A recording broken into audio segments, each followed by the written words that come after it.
Hey guys, it's Papa Nasty here, and today I'm doing a video about the Lord of the Rings, Rise to War, and where I'll be specifically talking about Sauron in 2.0. Now, Sauron in 2.0 is very different to the Sauron that you know. Sauron prior to 2.0 was a damage commander. You would stack him full of focus and watch him blow things up, and while he constantly heals his units. Now, he is not very good at blowing things up. If you compare him to the other tier 3 commanders of Saruman and Skullhelm, because he only has these two abilities here, Lord of Gifts and Gothor. These do not actually do a lot of damage. They are very good abilities, because this one has a 50% chance to inflict stun for 2 rounds, and this one has a 30% chance to inflict madness. But that's really all that they do. The other effects are not actually that amazing, and so you only actually want to put 1 point into each of these now. Similarly, because you're not trying to focus on damage with them, with his items you can go for a more defensive setup or go for unit stats. Personally, I think that Sauron's very good if you give him some defensive stats like Cutlass and Scout's Mail, and just in general, you don't actually need to give him your high quality sort of epics and things, because the legendary items, because the main thing with Sauron is to give him this agility set, because initiative is the key stat for Sauron. It is the absolute key stat for him. And the most initiative that you get is from using the set, because even though the set only gives you plus 10 initiative, it gives it to you the commander's formation. That means that it also gives you plus 10 initiative to your unit as well. And turn order is calculated based on the initiative of your commander and the initiative of your unit. So if you give your units fell beasts, then they're going to have much higher initiative than if you're using, say, mountain trolls. So try and give Sauron a faster unit rather than a slower unit where possible, to increase his initiative.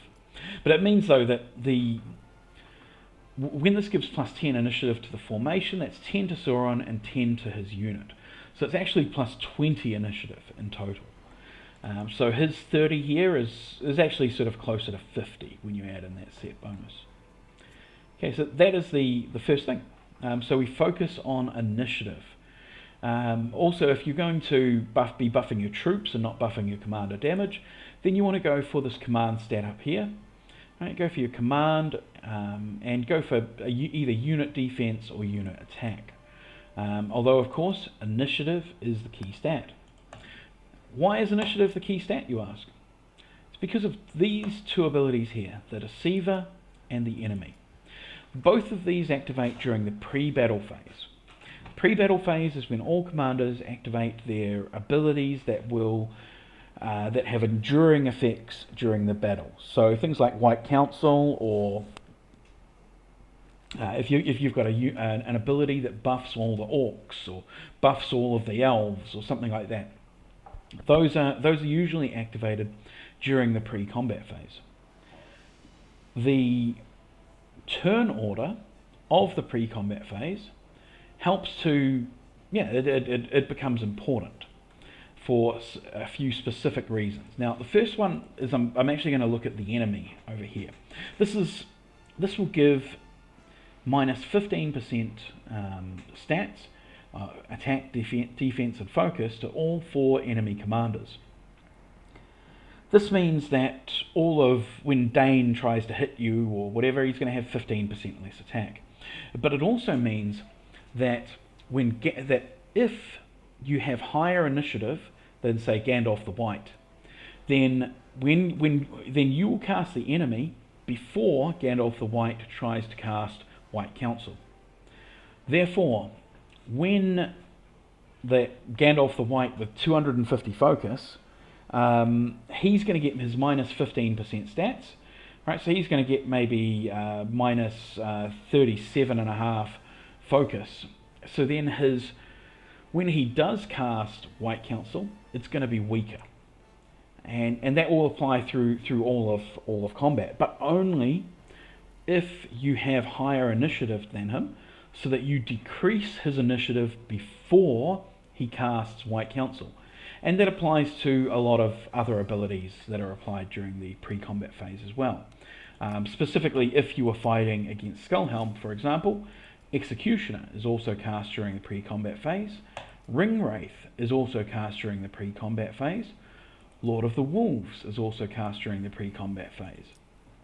It's applied during the pre-combat phase. Likewise, Sunin's R3 ability, Panther Leader, that is applied during the pre-combat phase too. So I don't necessarily know how those abilities interact with with these various different stats, but if they interact with any of those three stats I mentioned, then they will have less of those stats, and therefore those abilities will do less damage. This makes Sauron very, very valuable. Second thing is the Deceiver. And this one here, some people believe that this is actually a bug, and maybe it is, maybe they'll fix it. But this is how it works, and until we know otherwise, this is working as intended. So Sauron has, when the battle begins, has a 35% chance to inflict madness on the target for 1 round. This, at the moment, is being applied during the pre-combat phase. This means that when this ability is cast, there's 35% chance for 3 enemy commanders to be inflicted with madness. They then, when those commanders try to use an ability during the pre-combat phase, they will then have a 50% chance to use the ability on the wrong target. So they might cast White Council on your troops instead of on their troops, which would be very nice. Or they might go and cast Kingly King on your troops instead of their troops, which admittedly won't do much unless you're running elves, because the Kingly King only affects elves. But it will deny the enemy that buff if you can inflict them with madness before they use these abilities. So some enemy commanders will have very high initiative, like Isildur, and so on him it's very difficult to steal his buffs. But on some commanders, like Gandalf the White and Gandalf the Grey, their initiative is very low. It's about 28 and 30, I think. So you have a very good chance of stealing, you have a chance of stealing their buffs. So bear in mind that it is only 35% chance to inflict madness, and then 50% after that, a 50% chance that they will actually give you the buff.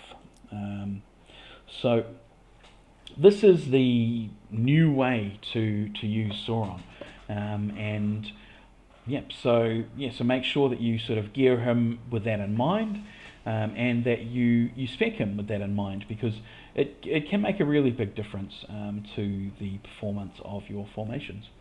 Anyway, thanks all. Hope this has been insightful or useful or whatever. If it has, like, subscribe, all that jazz. Thanks all. Catch you later.